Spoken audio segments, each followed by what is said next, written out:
Welcome to Rubin on Point, a podcast about cancer, resilience, and being human. I'm Dr. Dan Rubin, and together we'll uncover the true power of resilience, the strength to recover, adapt, and thrive through life's toughest challenges.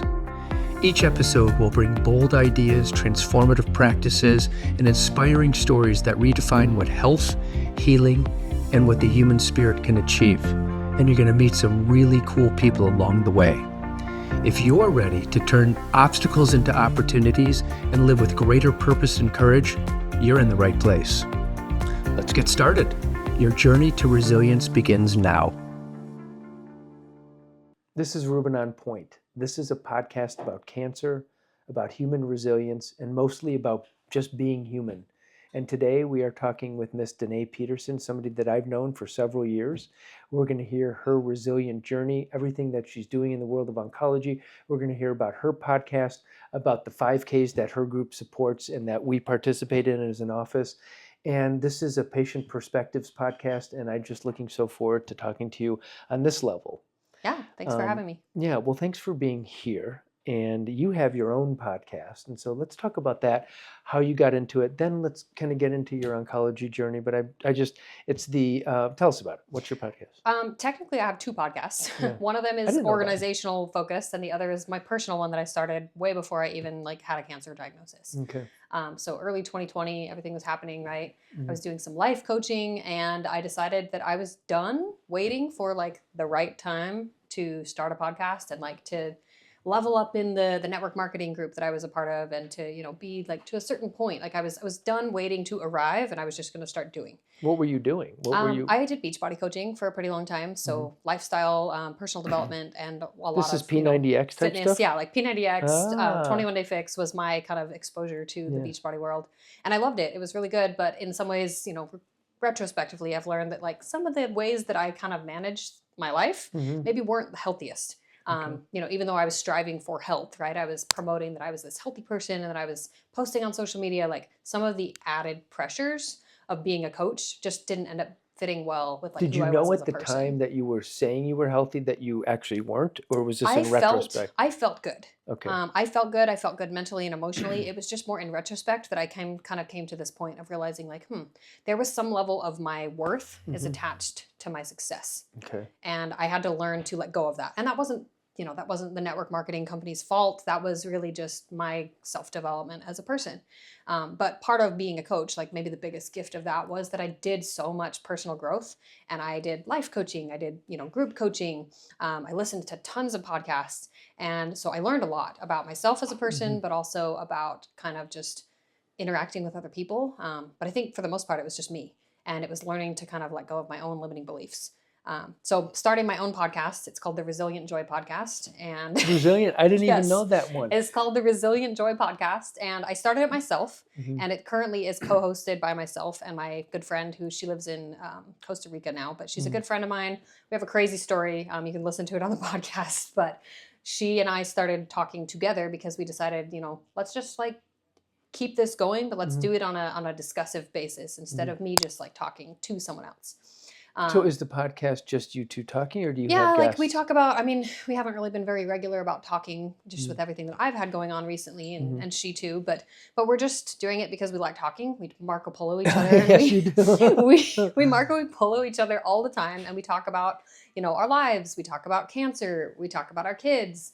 And we just decided, we it's have human such interest. good discussion. Let's just keep talking. Yeah. So your podcast is about, it's the Resilient Joy Podcast. We talk about developing resilience and how that's a process. How did I not know this? It's almost like a skill. Yeah. No, I don't talk a ton about that one just because I don't actively promote it a whole lot. It's more just kind of a personal Do you feel endeavor. resilient?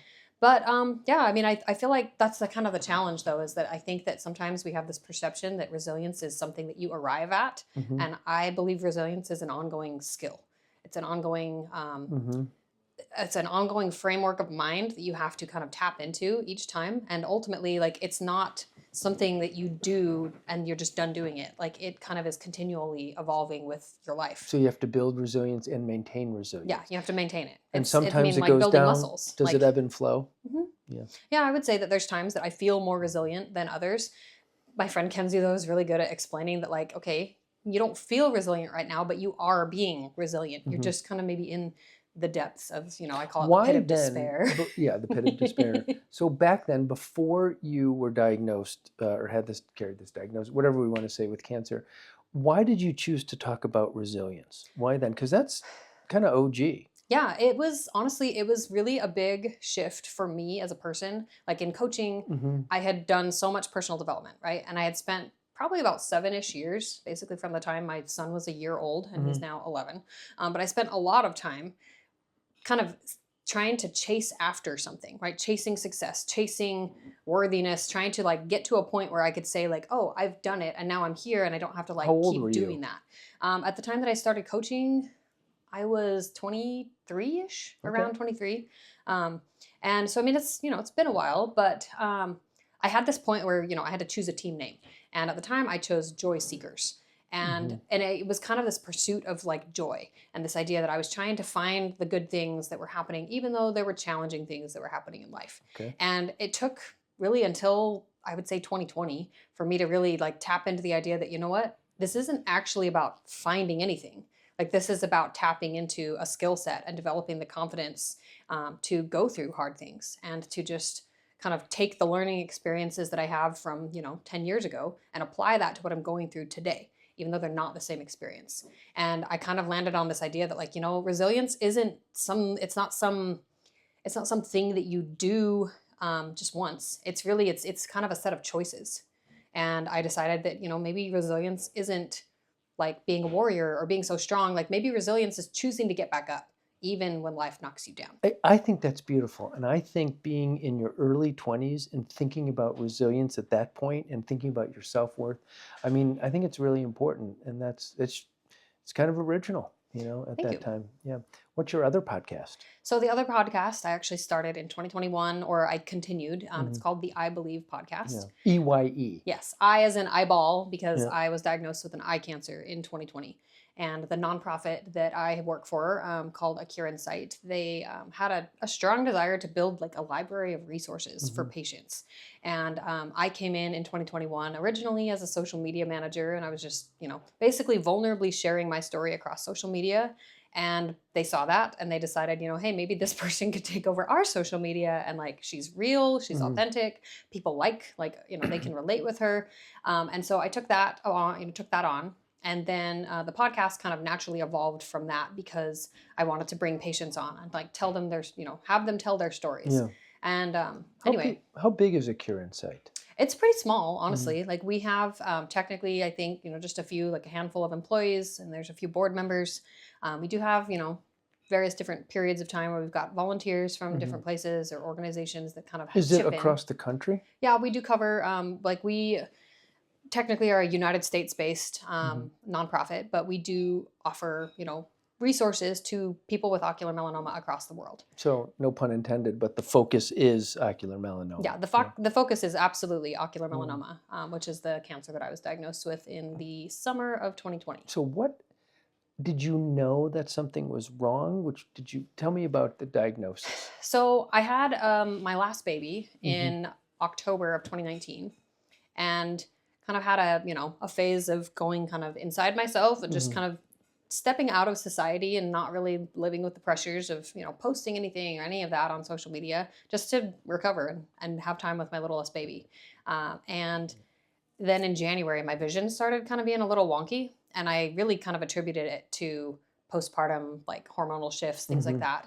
And so I went into my eye doctor, just telling him like, okay, my glasses are not helping very much on my right side. Can you just check and see if we need to change the prescription? And at the time she did like a full diagnostic exam. We did, dilating the eyes, like all those things. And she was like, hey, like if we change the prescription, here's what we changed it to. Let's try it and just see. And I wore contacts also at the time. I didn't really wear glasses. And so I tried the contacts, didn't feel like the vision change was, improving enough. And so I just kind of left it be. But she didn't do a fundoscopy. She didn't, Okay. she didn't do any kind of imaging, but we did do just, like a dilated exam where she dilated my eyes and she looked, and she didn't see anything out of the ordinary. So July 2020 is when I started having some really significant eye changes. Was it scary?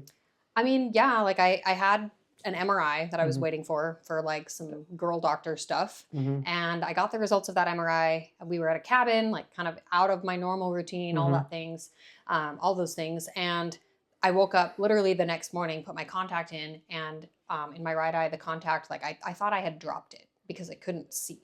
Like I wasn't like black, but it was definitely more blurry than it normally is. And it Mhm. felt like, okay, did I drop my contact? And then I'm like Yeah. feeling around, Yeah. like I can see it there. It's not on the Wow. floor. So I drastically lost vision literally overnight. Wow. In my right eye. And by the end of the week, I was into my regular optometrist, who's been my optometrist basically since childhood. Mhm. And she told me that I had a massive retina detachment that she needed to send me to a specialist for. That was a Friday. And by the end of that Friday afternoon, I was told I had a tumor in my eye. Oh, so you got into the specialist that day? I got into a specialist, a retina Okay. specialist. Yeah. He didn't officially diagnose me with ocular melanoma. He did a few of the But it was a imaging, the mass, fundus, they but saw. he just said Yeah. there is a tumor in your eye. I suspect that it's ocular melanoma, but I have to send you somewhere else to get the rest of the story. And then? What happened in your psyche, in your spirit, in your body, right when you heard that? I mean, honestly, it was really alarming and really surprising. It was very shocking because this is a diagnosis most people don't know about until Yeah. you meet someone like me who Yeah. has ocular melanoma. And so I was mostly just in shock, especially because I went in with the expectation that I was going to walk out that afternoon with some kind of a retina, fixing surgery, some Yeah. kind of way to repair the retina. Right. And that So was all the, of a sudden somebody says you and then have somebody cancer. says cancer, and it's like, Yeah. excuse me, In like your head. I'm In your- alone. yeah. Like for one, just because I mean, you guys remember like Mhm. COVID, everybody was really isolated, Yeah. lots of masking. You couldn't really have support people with Yeah. you in Yeah. doctor's appointments, and How so crazy is I that? got this information alone with a doctor. Yeah. My mom was in the waiting room. My husband was at home with our kids, Yeah. and it was So your it was kids are horribly how jarring. old at this time? I was 28. And how old were your kids? My kids, my youngest was 9 months old, so she was still breastfeeding, and I had I want to say a kindergarten going into first grader, and like a preschooler. And so what went through your head right at that diagnostic time when you're alone? So that first day, like on the Friday that he told me, hey, there's a tumor in your eye, and then he proceeded to tell me, don't Google. Yeah. Like, Did you're you? going to go the weekend, and I need you to know that you're going to see this next doctor next Tuesday, but don't Google anything over the weekend. And I made it all the way until about Sunday, like late afternoon. And So it then was stressful I for you. caved. Yeah. It was definitely stressful. Okay. It was really vulnerable and obviously just a huge shock. Like nobody knew what it meant. And because we were actively trying to, like at least me, I was trying to stay off of Google. Until I did Google it, it was like I had no idea the gravity of the situation. So looking back today, because here we are more than about 5 years later. Almost 5 years. Should you have Googled? I mean, I did eventually Google, and I would say that at least for my personality type and how I have been able to manage the information, as I've had this ongoing diagnosis to deal with, I do think that I do better with the information as opposed to the unknown kind of hanging over my head. I would rather have an answer and be Okay. able to like deal with it, take action, make some decisions than to sit in that limbo space. Did you go too deep down a hole and think about metastatic disease at that time? I think that for the most part, it was more just learning that like, oh, this is not just like a one and done kind of a thing. And I didn't Google very long. Like I Okay. didn't get a whole lot of You just information. wanted something. But I got some information, and then it was like, whoa, that's I So, don't like how that sounds. I'm guessing that the amount of stress you were undergoing by not Googling might have been relieved by actually Googling. Yeah, it was You were actually yeah. somewhat relieved. And Yeah. then I was like, okay, I can solidly say I don't want more of that information Yeah. yet. So let's wait. Like innocent for until you. proven guilty was kind of my mindset. So melanoma in your eye, Mhm. it's a strange concept. It is very weird. Yeah. And it doesn't always come from, same as skin melanoma. It Mhm. doesn't always originate because you have, say, a freckle or a Right. mole. It can. And so that's, if you talk to an eye doctor, like an ophthalmologist, which, newsflash, like everybody should get an eye exam with an ophthalmologist, comprehensive eye exam, all the things. But they will You mean because they check. could catch people They, early? they will or- check for things like a nevus is what they Mhm. call it. A nevus is what you call a mole or a Mhm. freckle on the eye. Mm. And that nevus, most of the time, doesn't change. Like really, most of the time it doesn't. But if you do have a nevus, which a lot of people do, it's important to have it watched, Yeah. just on the off chance that it does start to change. Because in the case of ocular melanoma, if you do have something that's found when it's really small, it's much more treatable. And as a whole, patients have a much better prognosis. They don't tend to have to deal with metastatic disease. They just get to live with, the unknown and the uncertainty, but it's, it's definitely a different ballgame if it's found earlier. In my case, the tumor was massive. In your eye. In my eye. It filled about half the volume of the eyeball. Let's get back to that public service announcement you just gave. You had been under the care of somebody, since childhood, but didn't go to an ophthalmologist. You were going to an optometrist. I did go to an optometrist. Your warning is to people, or your piece of advice is to people who even it's a little nuanced, right? Okay. Because an optometrist can have the skills and the equipment to scan, and they do have very extensive knowledge of the retina and all of those things. But most of the time, because of how private practice with ophthalmology and optometry works, they haven't ever even seen an ocular melanoma.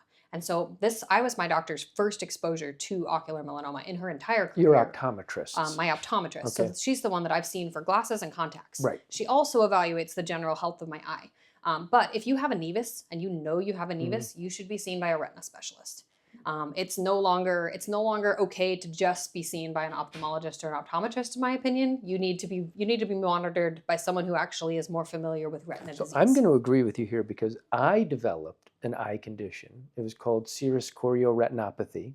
Goodness. And I was being followed. It was fluid under your eye, and it was due to stress, and commonly happens in attorneys and doctors and surgeons and pilots, and some are, the idea was, you follow it, and if it doesn't resolve, then you need some type of treatment. But mine wasn't resolving. It was kind of getting there. But when I finally went and saw a retinologist, despite my mom saying, you should see a retinal specialist, but I was, trusting my optometrist, who said, you don't need it. Well, I ended up really needing it, and I needed treatment. And now I have some permanent damage in my eye that just, I still believe I'm going to get better and it's going to go away. But I get it. When there's a retinal condition, you do need to go see a retinal specialist. And so, to give her credit, she did refer me immediately as soon as she knew there was a retina issue. Absolutely. And just for my specific story, because of where my tumor was located, I'm going to hand these to you. Okay. We'll talk about those later. We will talk about these in a little bit, because these are Dharma doctors. But if you think about the shape of the eye and where it fits in the face, my tumor was located in the front nasal corner of my eyeball. Wow, so it was pushing it that way. Yes, so it was, but it wasn't even, it was basically like if you have the corner of your eye, and like sometimes, you get those red veins. And I had a very distinctive red vein, and they call it a sentinel vein. And the sentinel vein is basically like, it's a sign that there's something growing back there that isn't just normal because it didn't go eye away. Stress. It didn't go away, And it kept getting progressively worse. So it was kind of spidering out from this like inner corner. But because it was located in the front of the eye, there is a window of space that when you're having a regular dilated eye exam, or even an OCT, like where you have the retina imaging done, there is a window of that space of the full 360 of the eye that you can't actually capture in an image without something like an ultrasound. So in my case, even though I advocate for getting the eye exams, all the things, I had eye exams every year of my life. Yeah, you had and OCT they too. Still, I don't think I never had the imaging. Okay. And there's just no way to know for sure if my tumor could have been diagnosed earlier had I had the imaging as well as the dilated eye exam. My ocular oncologist says maybe. My optometrist says, I don't know how to call that. Like we can't say, like, all I can do is say that I did do the best that I could with the knowledge that I had. So I don't blame her. I think I spent some period of like the initial time feeling like kind of resentful of like, well, how could you miss this? But at the front of the eye is a much harder location to diagnose until it like drastically affects something like blossoming. Like think of it like a mushroom or like a root under the carpet. And it's like the retina is pushing the tumor down until the tumor builds up pressure and then it bursts through. Yeah. So that's kind of theoretically what they think happened with mine, is that eventually it just kind of blossomed, broke the retina, which led to blurry vision. And anyway, so that's all the technical stuff, but I've learned all of this, in hindsight. So looking back, we were talking about the news and how you reacted that day. There was Neil Love with Breast Cancer Update years ago. I mean, we're talking probably about 2003, 2004, more than 20 years ago, did what's called a Patient Perspectives Project and talked to women about what their first reactions were or how they felt instantly upon diagnosis. So I thought that was brilliant. And so I've asked my guests, Yeah. who have been patients. So that's why I asked you Yeah. that. So, I mean, the next week is when I got the official diagnosis, like early August, from a doctor who said, yeah, this is ocular melanoma. This is what that means. And really at the time, the main focus was on my eye, right? And so for the most part, they actually weren't talking a whole lot about things like metastatic disease or any of that. That hadn't even really come up. Okay. But we were really heavily focused on this is a large tumor in your eye, and they did tell me if this is not treated, it will kill you. And like what that was your primary treatment to be? The primary treatment was something called brachytherapy. It's a piece of metal with radioactive seeds that they strap to your eye for a duration of time. In my case, it was a week, and they leave it there to treat the tumor and kill it, and then they take it off. And just for ocular melanoma, doctors are really good at containing the disease that's in the eye. The problem is what happened while the tumor was undiagnosed. The micrometastatic potential for spread, all of those different things. And in my case, because the tumor was much larger, and I ended up with a biopsy that said it was called a class 2, which is like basically, it's not stage 4, but it's like the furthest into the staging that they can go that says this is the most aggressive tumor type. And so there's a difference between staging and grading. And so having a class 2, they looked at the cells of the melanoma, the primary lesion. They were able to say, like, this looks pretty aggressive. There's a chance of metastatic disease. Yeah. And you said micrometastatic, meaning when you get your surveillance scans, they didn't necessarily see anything, but there was a chance that there were cells already out. Yeah, there was a chance, and like most of the research points to the fact that if you do develop metastatic disease within 2 to 5 years of your primary eye diagnosis, so 2020 was when I was diagnosed, and if you do develop metastatic disease, really at any point in the future, that it probably was already there. Like it was already seeded in your body, so to speak, and it was just kind of hanging out, like just dormant. Once you get the primary out, you de facto, if they weren't there before, you can't develop it later. So it had to have been there before, and so they estimate that it could have been there, 2 to 5 years before my eye was ever even diagnosed. Got it. So that's that's been another thing to grapple with. The more information that I've gained, like it's kind of a double-edged sword, so to speak. But at the time that I got this original diagnosis, I really had to kind of like compartmentalize everything, right? I didn't have time to really sit with a whole lot of things. And after that first appointment, I ended up getting a second opinion, and that doctor actually was the one who she told me, about the biopsy. She told me about kind of the process of how we could do this treatment. And I ended up sticking with her as my oncologist of choice because I felt better connected with her. She's also a mom, and I had little kids. Okay. I felt like I was able to kind of absorb the news differently with her. And she also really encouraged me to not pay too much attention to the numbers. She was the first doctor. Which numbers? Just the statistics. Statistics. Yeah, the statistics. She told me, you can get the biopsy, you can not, but at the end of the day, you're not a statistic. And that stuck with me. That stuck with me throughout everything. Just because it helped pull you through, gave you resilience. It's helped me to approach this from a mindset of like, okay, just because it's happened to somebody else doesn't mean it has to happen to me. What's happened to you? The metastatic disease? Just because metastatic disease happened to somebody else doesn't mean it has to be my story. And if it does happen, doesn't mean it is going to be the end of my story because of it.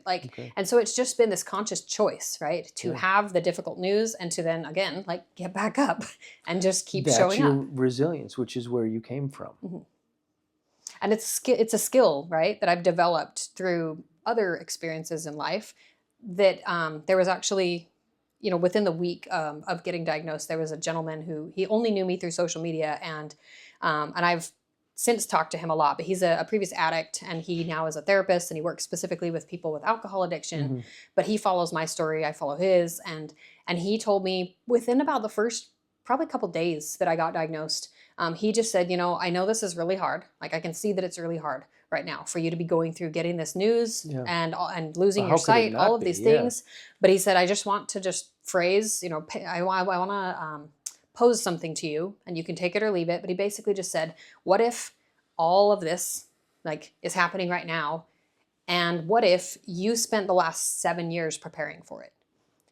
And that struck me as just this really unique way, just a unique perspective, right? It was way more empowering to look at what I was going through in the moment and to go, okay, this is new, right? But I do have the skills because I built them when I had a miscarriage. I built them when I transitioned out of the faith that I grew up in. I built them when my marriage felt like it was, going crazy. Like I built them in other experiences. When I had postpartum depression, like all of those things that I've gone through to this point have led me up to this point, and they have been kind of like training, so to speak. I mean, this is all incredible, and you literally seem to have prepared yourself. So what your friend said to you really resonated with you then, Yeah. and helped with the skill that you had developed. So then, when did you first get diagnosed with metastatic disease? So that was about 2 years later. Okay. So like we mentioned before, Yeah. like we talked about the biopsy, I had a class 2 diagnosis. And so it was pretty, my doctors basically followed me as if they expected there was probably something already there. Okay. So I had scans every 3 months for 2 years. And the goal was kind of like, let's get to the 2-year mark. And if you're still clear, then we'll move out to like every 4 months, maybe every 6. And so that 2-year mark was really kind of like leading up to that year, that summer was really hard, honestly. Like emotionally, it felt harder to deal with coming up on the 2-year anniversary of my diagnosis, like emotionally, mentally. And keep in mind, this whole last 2 years, I had spent lots of time investing in therapy and in just like good self-care and like all of those kinds of things. I did EMDR like around my original diagnosis because eye pain was horrific and that was a hard thing to go through. And I also lost my sight. I adjusted, I did all these, I really overcame a lot of obstacles in that first 2 years. But leading up to that 2 years was really challenging because that was the turning point that my doctors would decide, oh, do we keep watching you as frequently or do we scale back? Yeah. And that summer I ended up kind of unexplainably getting sick. And I had like horrible stomach pain. And it took really months to really determine that this was really more because of anxiety. And it was just my body's response to like almost like acid reflux or something. But with this cancer, the most common organ that it can go to if it is gonna, have metastatic spread is the liver. And if you, know where the liver is in your body, like this is where I would feel stomach pain. And so I had just a really weird weekend. I ended up in the ER. They tested my liver enzymes, all those things happened. And the long, or the short story is that by the end of that week, I had scans because my oncologist understood that I was worried and I was extra, extra fearful. Was this before the 3-month mark? It was like a month early, yeah. Okay. And but my ER visit they had done an ultrasound of my liver because, I'm saying I've got stomach pain, it won't go away. They did my liver enzymes and those were elevated. And so because my liver enzymes were elevated, I was super worried. Yeah. So my oncologist was like, you know what, we'll just do scans early, it's fine. And so we did the scans and he came back with, actually, there is a spot. Yeah. And it was just one, and it was really small. And that was about August of 2022 till like early October of 2022, I was kind of in limbo because of the location of this supposed, like it was basically like we think it's a tumor, but 5 months or 3 months ago in May, it was still the same size. So maybe it's not a problem. Maybe it's okay.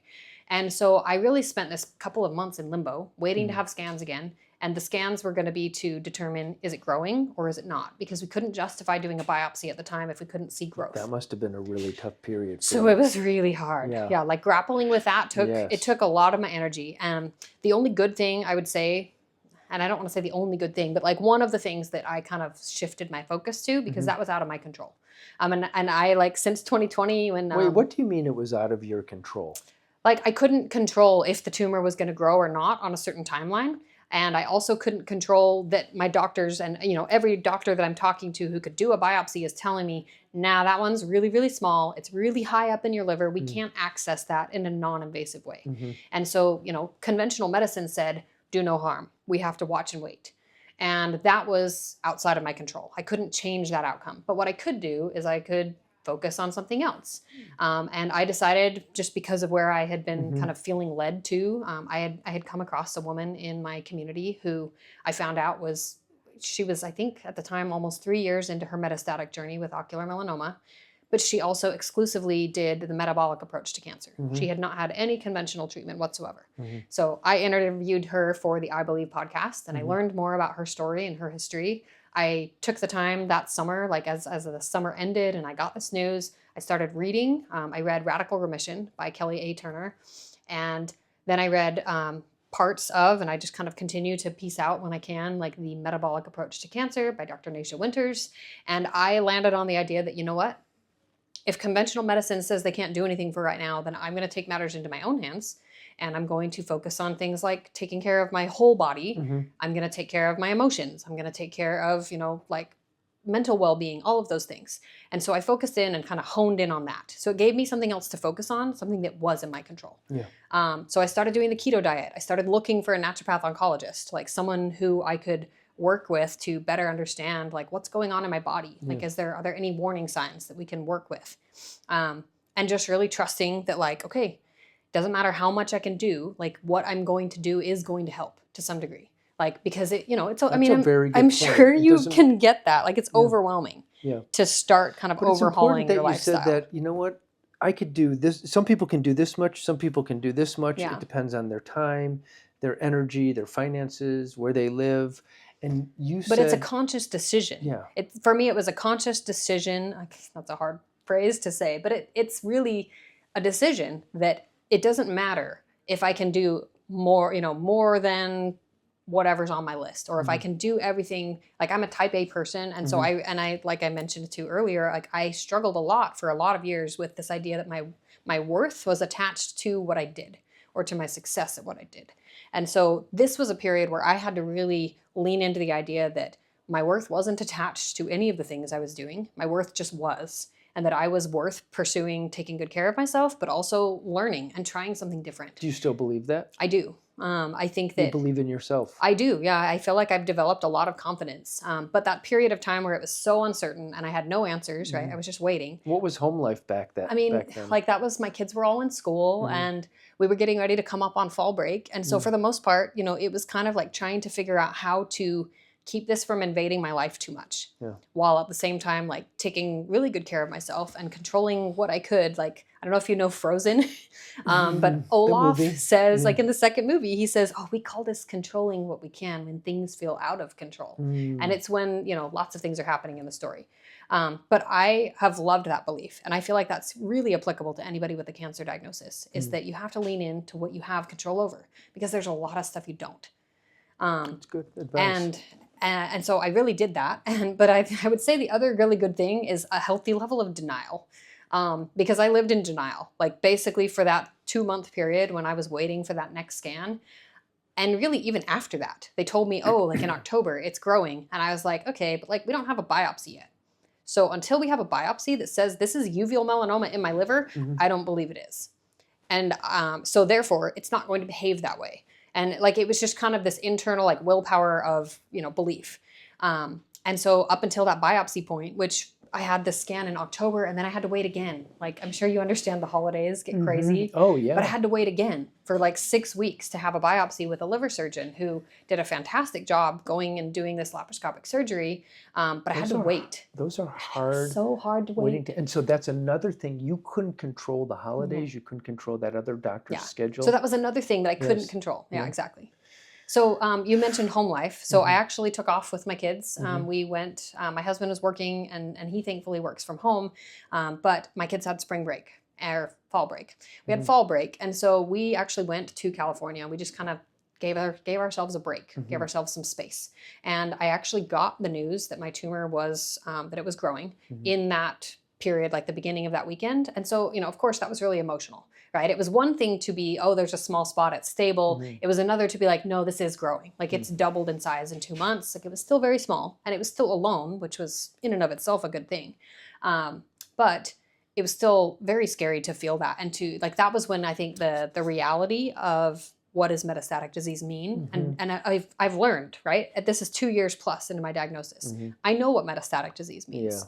And in ocular melanoma, there's not a whole lot. And there's a really, what do you mean there's not a whole lot? There's not a whole lot of treatments. Okay. There's not a whole lot of conventional treatments. There's not a whole lot of knowledge around really doing what chemotherapy. You're not doing radiation there's therapy. Not specific things that we know work to like provide curative care. And so it was a lot of just extra layers of uncertainty, but it became a lot more scary to look at my kids and go like, I've got like a really little family, like really little kids. And all they've known for the last couple of years has been mom has eye cancer, but now mom has cancer that is maybe, most likely like innocent until proven guilty, but most likely in my liver. And if it's in my liver, that's a higher risk to my mortality. And so that was that was like singing my kids to bed at night, like singing them a song and like crying as I'm singing the song, because I'm sitting there and what's coming up is the feeling of like, what if this is the last year I get to do this? What if this is the last birthday? And so I'm an anxious person, like you know this. Yeah. But I tend to. Speaking of that, I know we can talk about these. Do you want these back? Yeah, sure. Okay. I can't remember what I put them on. I think I had them on blue. Turning these on. Come on. They have to sync first. Boom. You know there we better. Go. Why do you like to hold those? So these are new, and you actually introduced me to these in my last visit with you in like mid-April, after I got the latest news of like what's new in my liver. And I was having some pretty significant like emotional distress in the office, like trying to talk to you about this upcoming potential treatment that my doctors had posed as like the best option.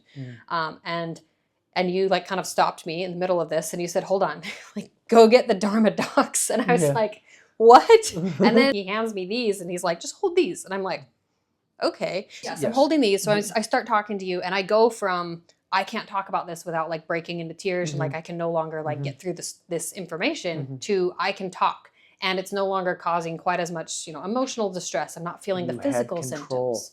I had some level of control. Yeah. But I, have since like over the last month really been working on kind of really, honestly, it's been a little bit weird. It feels a little like deja vu, and I'm going to like kind of bring us back to my original metastatic diagnosis because as a result of not having a whole lot of control, I had to accept that I had to settle into what this was, right? I didn't have any other alternative. I could either put my head in the sand and ignore it all, which I think I did to some degree, but what's the end result of that if you don't? I think that if you don't come out of that, the end result is you are now a victim to your own disease, and you're too afraid of it to take action when you do need to take action. Fear is a big part of things. And the other flip side of that is that if you act too quickly, right? And I think this was one of our first conversations, is that you told me that conventional medicine is going to tell me I don't have time. Conventional medicine is going to say you have to move quickly. You've got to go. You've got to like do the therapy, do the blood work, do the scans, have the surgery, like all these things. And then it's going to feel like this rushed kind of a sensation. And I fought against that. But in some ways, I kind of was forced to not have it move quickly because of the surgeon and the scans and all of the waiting in between and the holidays, all of that. So it forced me to slow down. And slowing down ended up being one of the best things that I could have done for myself, because it gave me a chance to perspective. It gives me a chance to develop perspective. It gave me a chance to try different things and just kind of lean into different areas of holistic and metabolic cancer care that I wanted to do, and to just kind of tease that out without it feeling like, oh, I'm going to die tomorrow. Like, I think that was one of the big things, is that it can feel like, oh my gosh, you got a metastatic diagnosis. That means you're going to die. And I mean, I say that bluntly. Like, I have a funky relationship with death. We have morbid humor in my house. Let's talk about that. But like really, like it is something that it's helpful in some ways, because I can look at it and normalize the idea of my mortality while also accepting that like that doesn't mean that I believe or that I'm giving up on the idea that I couldn't get better or that my body can't deal with this. And so. But I really had, in that fall, like we went to the beach, all this, the new news was coming in, and I remember feeling like all the big what ifs, right? The anxious what ifs. And they were all just like spiraling. Like I was just crying, watching my kids like run in and out of the ocean. And I couldn't get to a place of peace for a minute. Were you sad that it might not be? It was more the possibility of like, I don't know if I'm going to get 10 more years. I don't know if I'm going to get 5. But would you have been more sad that you couldn't see them, or that it wouldn't have been you watching them and maybe somebody else? Honestly, this is where therapy comes in. Honestly, I can accept the idea of like my eventual, mortality. Like we all are going to die one day. That's just part of growing. It's part of getting old. The hard thing for me to accept is that my kids, my husband, my family, my friends will have to cope with me, or, cope with the idea of me being gone without me, right? That's out of my control. So that level of like needing control and like wanting to be able to be there for the people that I love, that goes away if I'm gone, right? And so that was where most of the fear has stemmed from, is this idea that like, oh my gosh, like what if I'm gone and they can't cope and they spiral and they are, not doing well, or, So just that's not heaven forbid, all these bad things happen. in a way, that's not putting you first, in a sort of morbid, weird it's sort kind of of way. a weird thing, right? But I ended up landing on a mantra that I kind of adopted that what do you call it, that month on the beach. And it was like, okay, like I don't know what's going to happen after all of this, right? I don't know, but I do know that I'm here today. I believe I'm going to be here tomorrow, and I'm pretty sure tomorrow's add up. Like I didn't know how many tomorrows I had, but that was something that was believable to me. It wasn't like, oh, I'm going to survive this. That felt a little too much for my brain to like absorb. But this was doable, right? I could live with this. And I spent 2022, the rest of that year, and then 2023, just like leaning into the idea that like, I'm not a statistic. I'm gonna be my own statistic, really. And that I do have tomorrow. Like I've got today, I've got tomorrow. And so what that really does is that it invokes a sense of presence, right? You're focused on the here and the now. You're not so worried about the what if in the future of all the terrible things that could happen. And I mean, if you guys deal with anxiety, like that sometimes the what if is like the biggest thing that you deal with, and the what if hasn't happened yet. Well, that's catastrophizing. Yeah, like it's catastrophizing. Yes, exactly. And that can be steamrolled. So, how's your liver? I mean, right now it's got like a little family. It's got a little family of tumors that we don't really love. It's been through a lot in the last year. It has been. It's been treated a couple times. Yeah, it's been treated a total of 3 times. And these tumors are not in the treated areas. No, these are in, well, arguably, the tumor family that has developed is actually in the area, it's in the region close to the original site, like the original metastatic spot that was treated with microwave ablation. Yes, you had microwave ablation, and you also had a fancy treatment called what? Histotripsy. Yeah, I mean, you were early 2. On. I had 2 treatments with histotripsy, which is basically, it's like an ablation. It's a sound wave ablation, which I've spent many years doing various different holistic approaches. Like I see you, but I also have done Reiki healing and sound healing. So important. I tried hypnotherapy this last month, which So it's nowhere else in your body. At the moment, we had a PET scan in January. Not and at the moment. Nothing. It's nowhere else in your body. It's nowhere else in my body. No. It's been solidly contained to my liver, which is a good thing. It is a good thing, and there is a notion, and there is a phenomenon that it was there, and it showed up in your liver, but it had been there for years, right? And they were predicting maybe even 3 or 5 years before you were diagnosed, because cancer cells can emancipate from the original location, and the liver is a nice place for melanoma cells to settle. They like that. Yeah, right? They like to set up camp. But because it's not in your bones and it's not in your lungs, it doesn't seem to be in your lymph nodes, it's nowhere else, you've contained it. But why does it keep showing up again? And I don't want to say the word recurrence, because it's not really recurrence, it just hasn't gone away yet. Yeah, it's almost like it's just still there. What about, we know that the immune system plays a large role in the treatment of people with melanoma. And so for you, there is scar tissue in there from those original treatments. And then some of those cells probably just jumped over the barrier, and that scar tissue may be very difficult for the immune system to get through. And same thing with small molecules, like we're giving you, or whether it be the metabolic approach, or IV vitamin C, or ozone, or meditation, or whatever it is that you're doing. It is contained, which is what you're doing for the rest of your body, which is really important, because non-conventional approaches to treatment in the nutraceutical or naturopathic or functional realm are really good at taking care of all the rest of it. Yeah. What is it about that liver that it's so difficult to get that immune function into? It stumps us. It's tricky. And I think, most of what I've learned about how the immune system works and different organs, right? Like I learned from a researcher who's also a patient that the eye is one of the most immunosuppressive organs in the body. And the eye is an organ, right? The eyes together are, the uveal fluid is very well protected. It's a very well protected area, because if you think about it, you get an eyelash in your eye, you get a speck of dust because there's a dust storm. If we had a strong immune response in our eye, the same way we do maybe to developing a scab on our leg, we would lose our vision really fast, because our eye would be like, nope, we're done, shut down. And so the idea, though, is that because they developed in an immunosuppressive environment, and they developed just, despite that or with that they then look for somewhere else that is immunosuppressive. And the liver is immunosuppressive. Which is why personalized immunotherapy, which is something we wish we could, somehow get to you, and we've tried different immunotherapeutic Yeah, like we've thought about approaches. different things. We've talked about the abscopal approach. And when you look at your case in general, with you now heading towards basically your third line treatment for localized metastatic liver, in your liver melanoma, that abscopal response is probably in effect because you have not developed it anywhere else. Yeah, and like that's huge.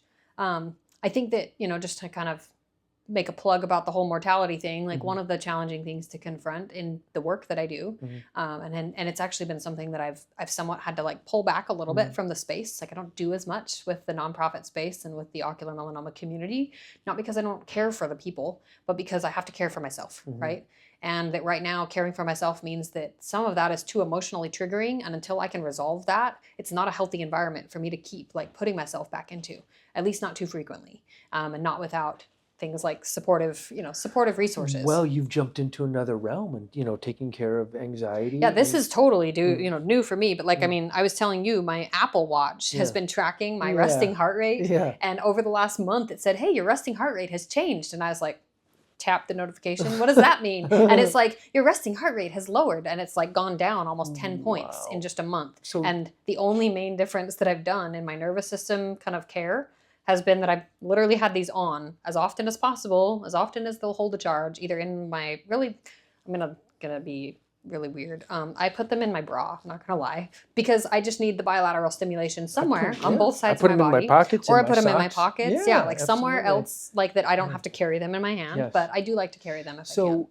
tumors can produce catecholamines, and contained in catecholamines is adrenaline, epinephrine, norepinephrine, and that can make somebody feel anxious. Yeah. And some people don't break down those catecholamines easily, and so it can kind of I'm definitely way more predisposed as a person. Like, I mean, arguably, like genetically, I'm a little more predisposed to mental illness, to anxiety, all those different things. And so, that's been an ongoing thing to learn, how do I cope with this, especially when the source of my anxiety is continuing to kind of show up. In various different ways. But like, I'll be totally honest with you. Various different ways? Well, like it's not like I can't just long-term forget that I have cancer, because I've got appointments every 3 months. I've got blood work. I've got a treatment coming up. Like there's certain things that do kind of come in, and they're just there in my face, and I have to be there and be present with it. But then I can also say that, like, I feel like there's times that sometimes I go through the day and I don't sit here and go like, oh my gosh, there's tumors growing in my liver. Like, what am I going to do? That's so scary. You're able to live. I'm able to live. But the only reason that I'm able to do that is because I spend some time, I'll say, in the pit of despair when this news is new, right? When it's fresh. But I think that my appointment with you, where I like first held these and we talked a little about PTSD, and we kind of reflected on this whole last year between liver surgery, histotrypsy, and now we're here and we've got more to deal with than the liver. And it was like, hold up, like what's going on? And so, I mentioned that waiting period that I was kind of forced into at my initial diagnosis. And even though it wasn't fun initially for my doctor to say, hey, yeah, like the first time we could do this next liver treatment is going to be in about 6 weeks. That initially felt like, excuse me, like we can't wait that long. Yeah. And then I sat with it for like maybe a couple days, and I kind of settled into that. And then it was like, you know what? Maybe it's actually a good thing. Maybe it's a good thing that I get to wait, and it's a gift to wait. Like, it's not this bad, horrible thing that's going to mean that cancer's going to grow. Like that's 6 weeks that I have to work on regulating my nervous system, to like develop a sense of calm and to regain my sense of control. And that's an active process. That's work, but it is work that I feel like has been largely worth it, because I went from having severe neck pain, like when I would talk, like I had stress-induced pain in my neck, and I don't have that. Like, I've been talking to you for what, like an hour almost, and I haven't had neck pain come up once. Wow. And that I attribute partially to these. And I did a very specific hypnotherapy session just like 2 days after I met with you. And I feel like that there's just things that have been falling into place or falling in front of me that I have just decided, it fell in front of me, I'm going to pick it up. Instead of with, like, it's really been this idea of like trusting. You were not in that pit of despair. Yeah, I got out of the pit of despair. I had to kind of claw my way out in some ways. And didn't do it without help. And I will say that, like, I think help is important, whether it's support from other people or resources. I was going to ask you what your support system is and is like. So I feel like really fortunate because I live in an area that not only do I have an oncologist who's a specialist in my unique disease, right? And he's literally across the street from your office. Right there. But I also lucked out in that I was connected with you, who, again, you're here, Thank you're you. 30 minutes from my house. And then on top of that, like most of my family, like my immediate family, my siblings, I have a sister that lives 5 minutes down the road from me. My mom and my dad live here. And like, so I have a significant amount of support. I also have a large online community of just people who all they want to do anytime something happens is they're like, how can I help? And sometimes that can be overwhelming, right? To have that level of an audience. And I will say that I think it's healthy to detach from that sometimes, especially when you're dealing with a lot. But it has been hugely helpful to have those layers of support. In addition to that, though, there's support that I have fought for, to have myself, like seeing a therapist, trying different types of therapy. And I would say also, like, one of the supports that I have, in addition to psychological help and psychiatry, like, because that's been something I've leaned into since January of this year, is like, okay, maybe I've been doing this without any level of medicative support, and maybe it's okay if I need some medicine right now to just get through right now.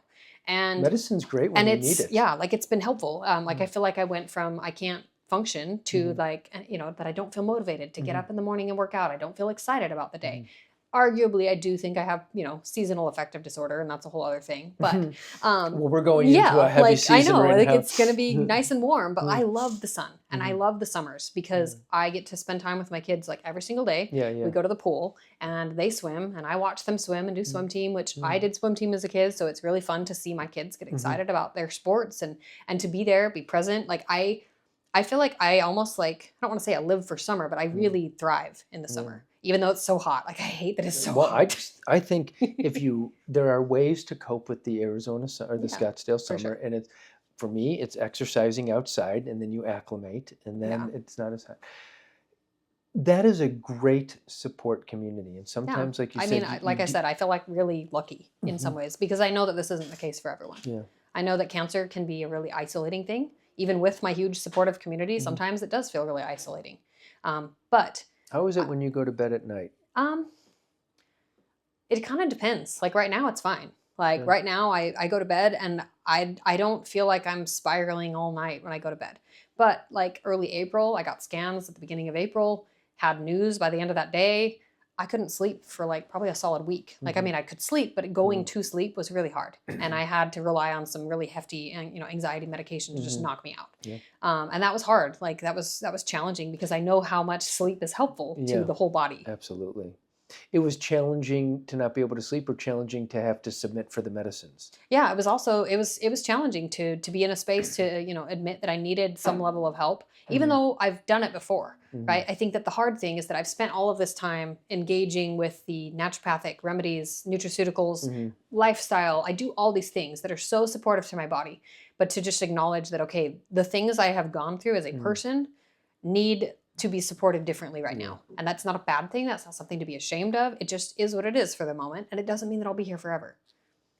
Let's talk about this in a year.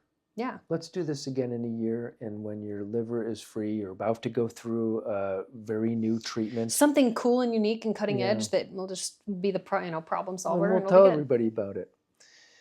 Thank you for joining us. Yeah, thanks. You are really and truly embodying resilience and cancer, and most of all about being human, and that's what this podcast is about, so thank you. Yeah, thanks for having me. Welcome. Thank you for joining us on Rubin on Point, a podcast about cancer, resilience, and most of all, about being human. I hope today's conversation inspired you to see new possibilities for growth, healing, and strength in your life. If you enjoyed this episode, be sure to subscribe, leave a review, and share it with someone who could use a little extra resilience in their day.